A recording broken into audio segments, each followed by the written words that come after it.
Author and peace activist Ryan Dawson joins us from Nara, Japan. Mr. Dawson, welcome to the program. What do these figures show? Basically, they're alluding to how much a country like Britain cares about human rights. They don't really, or at least the arms companies don't, and they have a lot more political clout and sway than human rights groups do in Britain. On the face of it, of course, any Western country will purport to support human rights. However, the reality is their behavior doesn't match what they're saying. Britain has increased arms exports to Saudi Arabia after endless and numerous and continuing reports of human rights violations in Yemen that are being done with weapons that the Saudis purchased from the US and UK.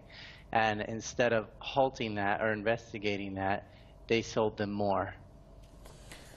Mr. Dawson, the list of repressive regimes getting support from Britain is quite a long one.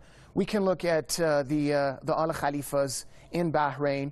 We can look at the militants in Syria. We can also, based on this report, topping the list, the Al Sauds of Saudi Arabia. The question is, how many more people like the civilians dying in Yemen have to perish before this status quo changes?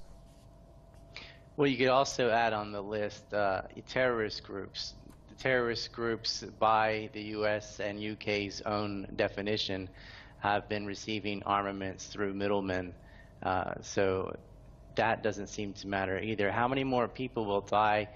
As many as it takes, because that's not what's going to change their mind. What's going to change their mind is sunshine. There has to be political outreach in media reporting on this and telling the public what has happened, because the only thing that can stop the UK are the people living in the UK.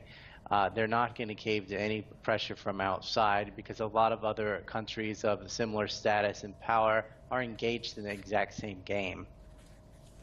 Thank you, Sir. Author and peace activist Ryan Dawson speaking to us from Nara.